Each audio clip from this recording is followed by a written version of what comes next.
Welcome to our channel. Today we will learn about the physical features of India, लेकिन आज इसे एक अलग अंदाज में समझेंगे, एक रैपिड फायर चैलेंज के जरिए। देखते हैं आपकी तैयारी कैसी है। तो चलिए अपनी जानकारी को परखने के लिए एकदम तैयार हो जाइए। शुरू करते हैं। हमारी पहली चुनौती है विशाल हिमालय से। तो आपका पहला सवाल ये रहा। सोचिए जरा, हिमालय की वो कौन सी श्रृंखला है जो सबसे उत्तर में है, सबसे अंदरूनी है और बिना टूटे लगातार चलती है? क्या नाम है उसका? इसका सही जवाब है हिमाद्री, जिसे वृहद हिमालय भी कहते हैं। यहीं पर सबसे ऊंची ऊंची चोटियां मिलती हैं, जिनकी औसत ऊंचाई करीब 6000 मीटर है और ये हमेशा बर्फ से ढकी रहती हैं। अच्छा, अगला सवाल। लघु हिमालय यानी हिमाचल और शिवालिक के बीच में जो लंबी लंबी घाटियां हैं, उन्हें क्या कहा जाता है? उन्हें कहते हैं दून। जी हाँ, ये वही घाटियां हैं जिनके नाम पर देहरादून, कोटली दून और पाटली दून जैसे मशहूर शहर बसे हैं। बहुत अच्छे। चलिए अब पहाड़ों से नीचे उतरते हैं और भारत के विशाल और उपजाऊ उत्तरी मैदानों की तरफ चलते हैं। यहाँ एक सवाल है जिसमें अक्सर लोग कंफ्यूज हो जाते हैं, भांगर और खादर के मैदानों में आखिर फर्क क्या है? तो देखिए, भांगर जो है वो पुरानी जलोढ़ मिट्टी से बना है और नदी के बाढ़ वाले इलाके से थोड़ा ऊपर होता है। वहीं खादर बाढ़ वाले मैदानों की नई मिट्टी है जो लगभग हर साल ताज़ा हो जाती है और इसीलिए ये बहुत ज़्यादा उपजाऊ होती है।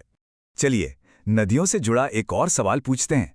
उस जमीन को क्या कहते हैं जो दो नदियों के बीच में होती है? इसका जवाब है दोआब। देखिए, नाम में ही इसका मतलब छुपा है। दो यानी टू और आब का मतलब है पानी। तो दो नदियों के बीच की उपजाऊ जमीन है ना। कितना आसान।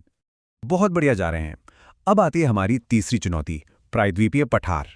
सवाल ये है कि पश्चिमी घाट और पूर्वी घाट एक दूसरे से अलग कैसे हैं? इनमें मुख्य अंतर क्या है?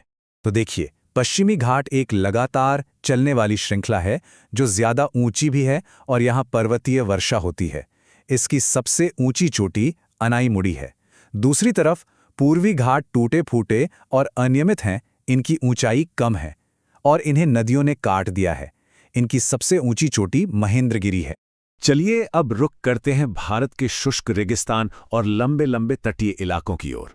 भारतीय मरुस्थल में जो चांद के आकार के रेत के टीले मिलते हैं, उनका एक खास नाम है। वो क्या है? और सही जवाब है बरखान। ये वही अर्धचंद्राकार टीले हैं जो थार मरुस्थल के बड़े बड़े हिस्सों में फैले हुए हैं।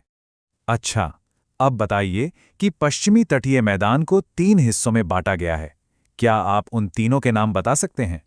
ये 3 हिस्से हैं। अगर हम उत्तर से दक्षिण की ओर चलें तो कोंकण तट, जो मुंबई गोवा वाला इलाका है, फिर बीच में कन्नड़ का मैदान और सबसे दक्षिण में है मालाबार तट।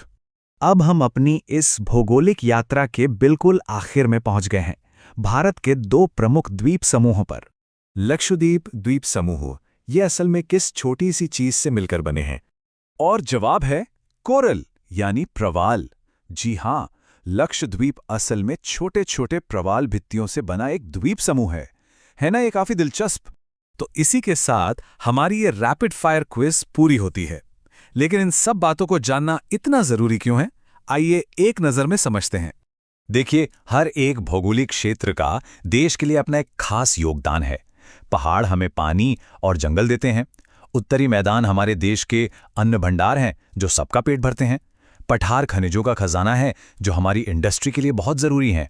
और तटीय क्षेत्र और द्वीप मछली पकड़ने और बंदरगाहों जैसी गतिविधियों के लिए अहम हैं।